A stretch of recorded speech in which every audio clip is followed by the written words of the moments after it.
नमस्कार साथियों, स्वागत है आपका इस हिंदी के सीरीज 1 में। हम लोग टोटल 10 हिंदी के सीरीज लाने वाले हैं, जिसमें आपका पूरा हिंदी का सिलेबस कांस्टेबल और यूपीएसआई के सिलेबस के हिसाब से खत्म हो जाएगा।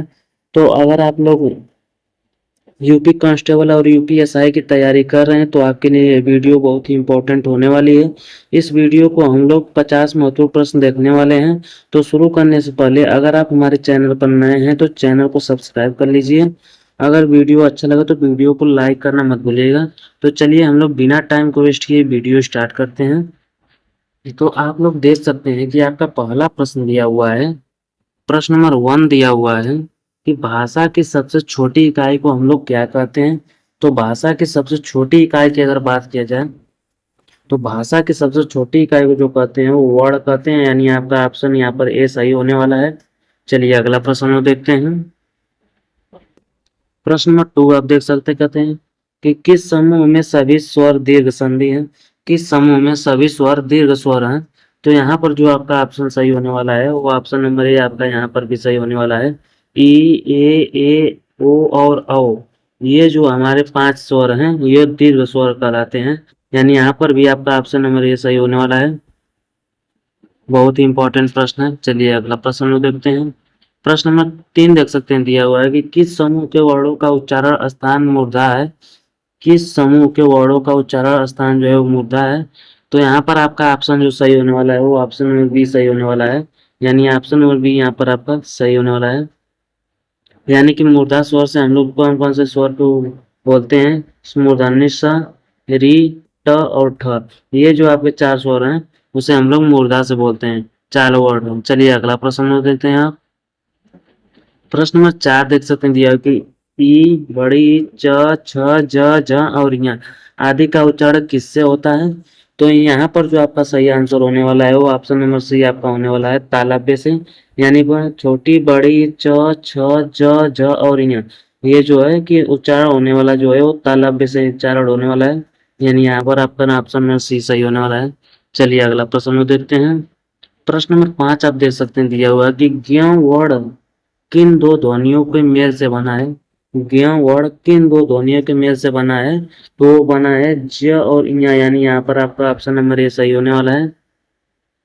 चलिए अगला प्रश्न को देखते हैं। यहाँ पे बहुत ही इंपॉर्टेंट प्रश्न है अगला प्रश्न जो है। अगला प्रश्न आपका दिया हुआ है कि वेरी वेरी मोस्ट इंपॉर्टेंट प्रश्न है। अगली बार 2024 में जो आपका यूपी कांस्टेबल का एग्जाम हुआ था उसमें पूछा था। तो पूछा था कि इनमें से अनुनासिक ध्वनि किस शब्द में है। इनमें से अनुनासिक ध्वनि किस शब्द में है। तो यहाँ पर आपका ऑप्शन जो होने वाला सही हो, ऑप्शन नंबर ए सही होने वाला है। अंधेरा ऐसा शब्द है जिसमें अनुनासिक ध्वनि होता है, यानी ऑप्शन नंबर ए इसका सही आंसर है। चलिए अगला प्रश्न देखते हैं।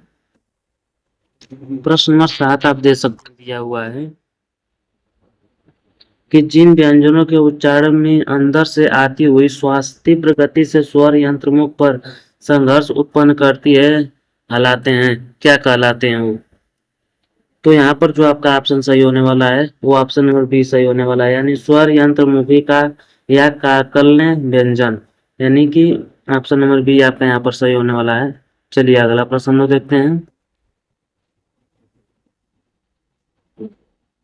प्रश्न नंबर 8 आप देख सकते हैं पे किन व्यंजनों के उच्चारण से जिह्वा ऊपरी मसूड़ों को स्पर्श करती है, कहलाते हैं। किन व्यंजनों के उच्चारण से आपकी जिह्वा जो है वो ऊपरी मसूड़ों को स्पर्श करती है। तो यहाँ पर जो आपका सही आंसर होने वाला है वो ऑप्शन नंबर ए होने वाला है, यानी वतर्र। वतर्र व्यंजन जो है आपका वो ऑप्शन नंबर ए यहाँ पर सही होने वाला है, जो जिह्वा के ऊपरी मसूड़ों को स्पर्श करता है। तो चलिए अगला प्रश्न हम लोग देखने वाले हैं। प्रश्न नंबर 9 आपका देख सकते हैं दिया हुआ है कि आधुनिक व्याकरण की दृष्टि से ब वर्ण का वैशिष्ट है। आधुनिक व्याकरण की दृष्टि से ब वर्ण का वैशिष्ट क्या है। तो यहाँ पर आपका ऑप्शन नंबर बी सही होने वाला है। ओष्ठ्य, स्पर्श, अल्प प्राण, घोष, निर्नुनासिक, ये जो यहाँ पर आपका ऑप्शन नंबर बी होने वाला है वो ब वर्ण का वैशिष्ट है। चलिए अगला प्रश्न हम लोग देखते हैं। प्रश्न नंबर 10 देख सकते हैं दिया है कि निम्न में से कौन सा समूह सही नहीं है। तो निम्न में से कौन सा समूह सही नहीं है। तो यहाँ पर जो आपका ऑप्शन होने वाला है वो ऑप्शन नंबर सी सही होने वाला है। मूर्धन्य जो है च, छ, ज और ज, ये जो है वो आपका गलत है। बाकी ये तीनों जो है वो आपका सही समूह के सही हो हैं। चलिए अब अगला प्रश्न देखते हैं। प्रश्न नंबर 11 आप देख सकते हैं दिया है कि निम्नलिखित में से किस विकल्प में अनुनासिक का प्रयोग है। निम्नलिखित में से किस विकल्प में अनुनासिक का प्रयोग है। तो यहाँ पर जो आपका ऑप्शन होने वाला है वो ऑप्शन नंबर ए सही होने वाला है, चांद और सास। चांद और सास दो ऐसे वर्ण हैं जो अनुनासिक में प्रयोग किए जाते हैं। चलिए अगला प्रश्न हम देखते हैं। प्रश्न नंबर 12 दिया हुआ है कि संयुक्ताक्षर व्यंजन निम्न में से कौन से हैं। संयुक्ताक्षर व्यंजन निम्न में से कौन से हैं। तो यहाँ पर जो आपका ऑप्शन सही होने वाला है वो ऑप्शन नंबर ए सही होने वाला है। ये छ, त्र, ज्ञ और स्र, ये जो व्यंजन है वो संयुक्ताक्षर व्यंजन है, यानी आपका ऑप्शन नंबर ए यहाँ पर सही होने वाला है। चलिए अगला प्रश्न हम लोग देखते हैं।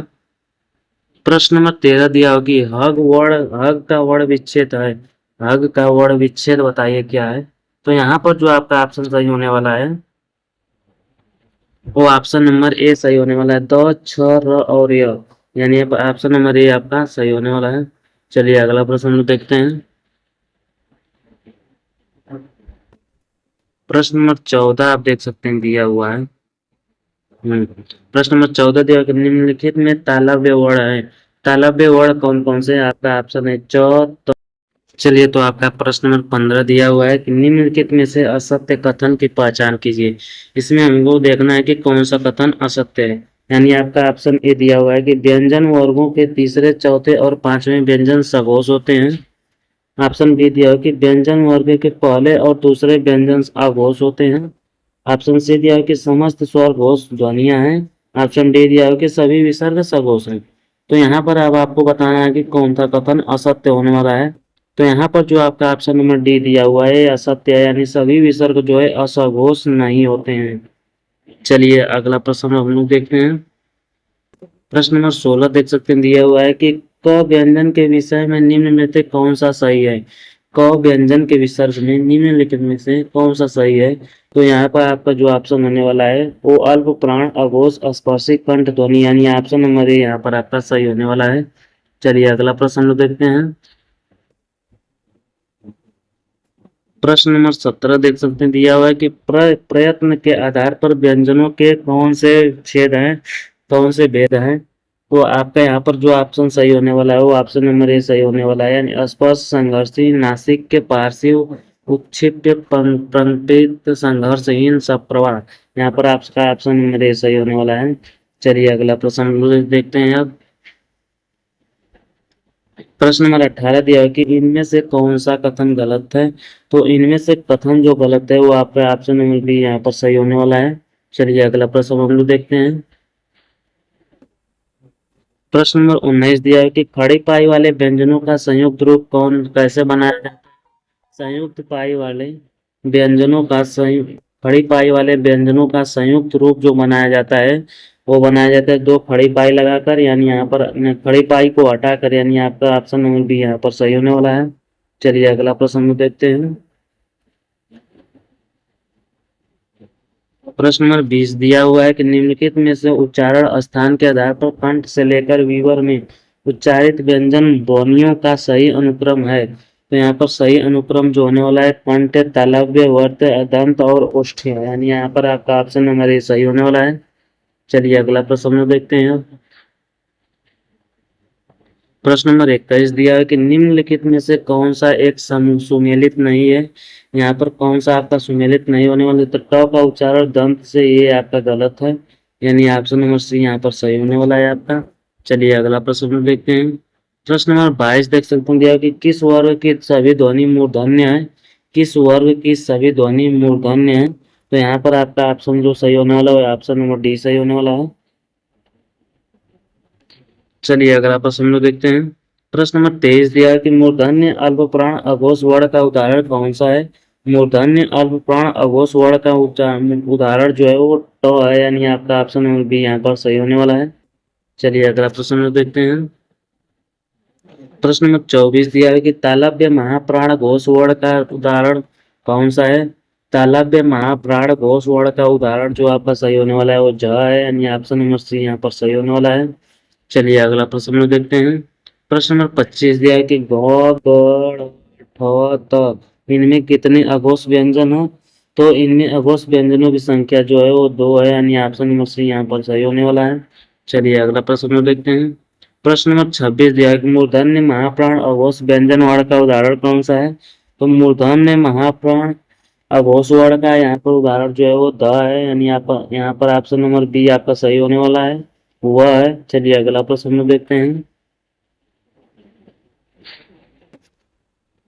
प्रश्न नंबर 27 दिया है कि तालव्य महाप्राण अघोष व्यंजन वर्ण का उदाहरण कौन सा है? तालव्य महाप्राण अघोष वर्ण व्यंजन का उदाहरण कौन सा है? तो यहाँ पर जो आपका ऑप्शन सही होने वाला है वो ऑप्शन नंबर बी सही होने वाला है, छ, यानी option number B is the right answer of this question. चलिए अगला प्रश्न देखते हैं। प्रश्न नंबर 28 देख सकते दिया हो कि उद्यान का शुद्ध वर्ण विच्छेद है। उद्यान का शुद्ध वर्ण विच्छेद जो है वो यहाँ पर आपका ऑप्शन नंबर सी सही होने वाला है, यानी option number C is the right answer of this question. चलिए अगला प्रश्न देखते हैं। प्रश्न नंबर 29 आप देख सकते हैं दिया है कि किस शब्द में री स्वर नहीं है? किस शब्द में री स्वर नहीं है? तो यहाँ पर आपका ऑप्शन नंबर डी सही होने वाला है, यानी आज ऐसा शब्द है जिसमें री स्वर नहीं है। चलिए अगला प्रश्न देखते हैं। प्रश्न नंबर 30 देख सकते हैं दिया हुआ है। प्रश्न नंबर 30 दिया हुआ है कि निम्नलिखित में से कौन सा उत्तर सही है? यानी आपका यहाँ पर पहला दिया है कि अनुस्वार पूर्ण अनुनासिक ध्वनि है, वर्ग का पंचमाक्षर अनुनासिक होता है, अनुनासिक के उच्चारण के दौरान नाक से बहुत कम सांस आती है। तो यहाँ पर जो आपका ऑप्शन सही होने वाला है वो ऑप्शन नंबर बी सही होने वाला है, यानी कि ये तीनों जो आपका दिया हुआ है वो सही है। चलिए अगला प्रश्न देखते हैं। प्रश्न नंबर 31 देख सकते हैं आप लोग। भूर्ध्व का संधि विच्छेद है। भूर्ध्व का संधि विच्छेद कौन सा है? तो भू धन ऊर्ध्व, यानी ऑप्शन नंबर बी यहाँ पर आपका सही होने वाला है। चलिए अगला प्रश्न देखते हैं। प्रश्न नंबर 32 दिया है कि द्वावपी का संधि विच्छेद होगा। द्वावपी का संधि विच्छेद होगा जो द्वय धन अपी, यानी ऑप्शन नंबर बी यहाँ पर आपका सही होने वाला है। चलिए अगला प्रश्न देखते हैं। प्रश्न नंबर 33 दिया है कि पितुर इच्छा शब्द में कौन सी संधि है? तो पितुर इच्छा शब्द में जो संधि है वो विसर्ग संधि है, यानी ऑप्शन यहाँ पर आपका सही होने वाला है, सी।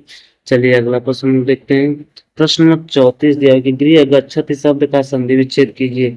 गृह गच्छति शब्द का संधि विच्छेद जो है वो गृहम धन गच्छति है, यानी ऑप्शन नंबर ए इसका सही आंसर है। चलिए अगला प्रश्न देखते हैं। प्रश्न नंबर 35 दिया है कि दैत्य प्लस अरि दैत्यारिक एक उदाहरण है। दैत्यारी एक उदाहरण है, तो यहाँ पर आपका जो ऑप्शन सही होने वाला है वो ऑप्शन नंबर बी, यानी स्वर संधि का उदाहरण है। चलिए अगला प्रश्न देखते हैं। प्रश्न नंबर 36 दिया हुआ है कि दुष्प्रकृति शब्द का संधि विच्छेद है। दुष्प्रकृति शब्द का संधि विच्छेद जो है दो धन प्रकृति है, यानी ऑप्शन नंबर बी इसका सही होने वाला है। चलिए अगला प्रश्न देखते हैं। प्रश्न नंबर 27 दिया हुआ है कि बृहस्पति का संधि विच्छेद है।